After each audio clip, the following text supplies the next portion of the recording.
Good morning. पिछली class में हमने अधिकारों के प्राकृतिक सिद्धांत के बारे में चर्चा की थी। आज की क्लास में हम बात करेंगे अधिकारों का वैधानिक या कानूनी सिद्धांत। ये सिद्धांत प्राकृतिक सिद्धांत के नितांत विपरीत है और इसके अनुसार अधिकार प्राकृतिक या स्वाभाविक नहीं होते हैं वरन कृत्रिम होते हैं। अधिकार राज्य की इच्छा और कानून के परिणाम होते हैं और एक व्यक्ति के केवल वे ही अधिकार हो सकते हैं जिन्हें राज्य मान्यता प्रदान करता है।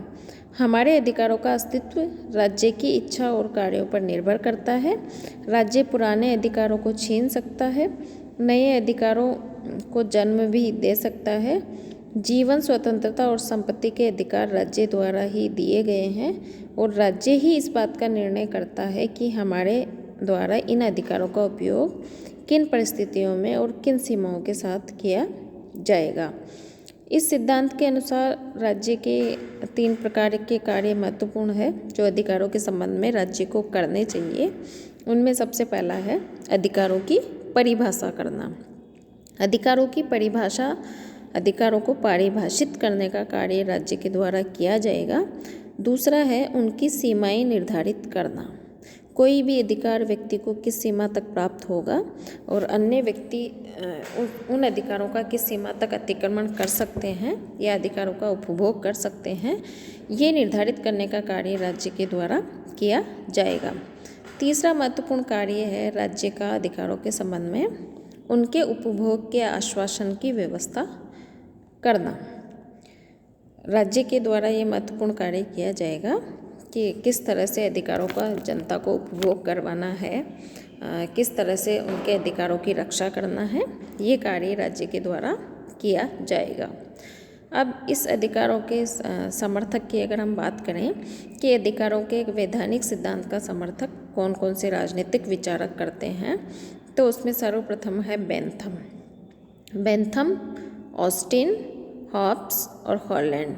ये ऐसे राजनीतिक विचारक हैं जो अधिकारों के कानूनी सिद्धांत की बात करते हैं। यहाँ हम देखते हैं कि हॉब्स नामक जो राजनीतिक विचारक है, ये प्राकृतिक सिद्धांत में भी हमने इनका नाम लिया था और अधिकारों का जो वैधानिक सिद्धांत है इसमें भी हम हॉब्स का नाम पढ़ते हैं। तो प्राकृतिक अधिकार जो है उसका समर्थन करते हैं हॉब्स, क्योंकि इनकी जो प्राकृतिक अवस्था थी राज्य के निर्माण से पहले की जो अवस्था है उसमें व्यक्ति के पास प्राकृतिक अधिकार थे, किंतु जब संविदा के बाद राज्य का निर्माण जब हो जाता है तब अधिकार व्यक्ति के पास न रहकर राज्य के पास आ जाते हैं सारे अधिकार। और राज्य किस तरह से जनता में या लोगों को अधिकार देता है ये राज्य के ऊपर निर्भर करता है। तो अधिकारों का जो वैधानिक सिद्धांत है इसमें भी हम हॉब्स के बारे में अध्ययन करते हैं। अधिकारों का वैधानिक सिद्धांत जो है ये इस बात का प्रतिपादन करता है कि सामाजिक हित में व्यक्ति के अधिकारों को प्रतिबंधित किया जा सकता है और किया भी जाना चाहिए। एक तरह से ये जो अधिकार है वैधानिक सिद्धांत जो है ये कहता है कि व्यक्ति के अधिकार निरपेक्ष नहीं है, उन पर आवश्यकता हो तो प्रतिबंध उन पर लगाए जा सकते हैं। इस सिद्धांत के प्रतिपादकों के अनुसार अधिकारों का मापदंड नैतिक आधार न होकर वास्तविकता होने के कारण इस सिद्धांत को वास्तविक सिद्धांत कहा जा सकता है। इस तरह से अधिकारों का जो वैधानिक सिद्धांत है ये एक तरह से प्राकृतिक सिद्धांत के बिल्कुल विपरीत सिद्धांत है और ये अधिकारों को राज्य के द्वारा उत्पन्न मानते हैं। राज्य की इच्छा और राज्य के कानून के माध्यम से अधिकारों की उत्पत्ति ये मानते हैं और अधिकारों की रक्षा भी राज्य के द्वारा की जाती है और अधिकारों का अस्तित्व केवल राज्य पर ही निर्भर करता है। तो इस तरह से अधिकारों का वैधानिक सिद्धांत पूरी तरह से राज्य पर निर्भर है। अब इसके आलोचना की अगर हम बात करें तो हम सर्वप्रथम कह सकते हैं कि राज्य के आदेश अधिकारों का निर्माण नहीं करते। राज्य अथवा शासन के आदेश से ही अधिकारों का निर्माण नहीं हो जाता। वस्तुतः राज्य अधिकारों को जन्म नहीं देता बल्कि उन्हें मान्यता प्रदान करता है और उनकी रक्षा करता है। उदाहरण के लिए राज्य का कोई भी कानून चोरी, घूसखोरी और काला बाजारी को व्यक्ति का अधिकार नहीं बना सकता। अधिकारों को कानून का स्वरूप दिया जाए या न दिया जाए, उनका अपना अलग अस्तित्व है। कहने का तात्पर्य ये है कि राज्य के आदेश से पहले भी व्यक्ति के अधिकार थे और राज्य ने केवल उन अधिकारों को मान्यता प्रदान की है। राज्य केवल उन अधिकारों की रक्षा करता है। केवल ऐसा नहीं है कि राज्य ने अधिकारों का निर्माण किया है, बल्कि अधिकार तो उससे पहले भी विद्यमान थे।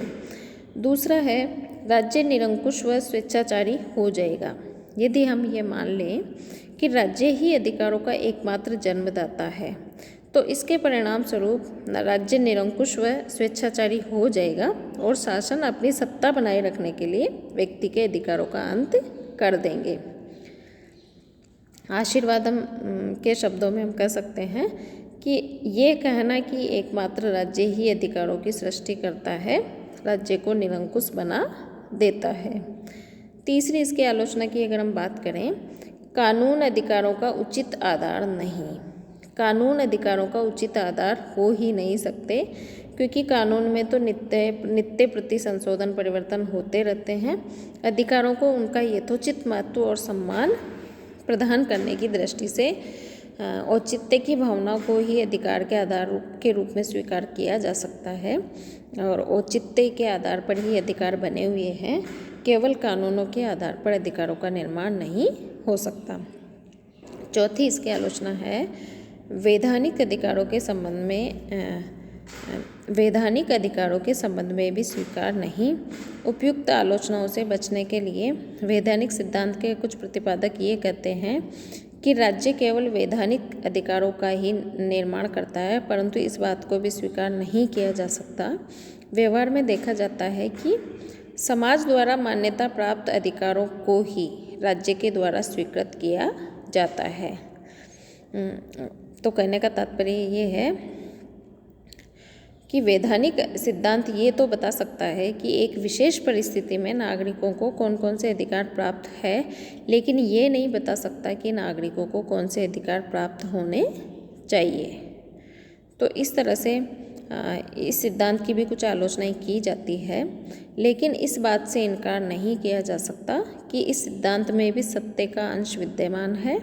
समाज की ओर से जिन स्वतंत्रताओं और सुविधाओं को मान्यता प्रदान की गई है, यह व्यक्ति के नैतिक विकास के लिए जो स्वत्व या दावे अनिवार्य हैं, उन्हें उस समय तक अधिकार नहीं कहा जा सकता जब तक कि उन्हें राज्य के द्वारा मान्यता न प्रदान की जाए।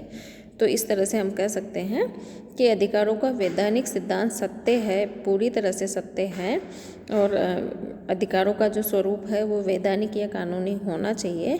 पर इनकी स्वीकार्यता की जो बात है, अधिकार केवल कानून से ही नहीं बने हैं, बल्कि कानून से पहले भी अधिकार विद्यमान थे और उन्हें कानूनी स्वरूप देने से अधिकारों को और मजबूती मिल सकी है।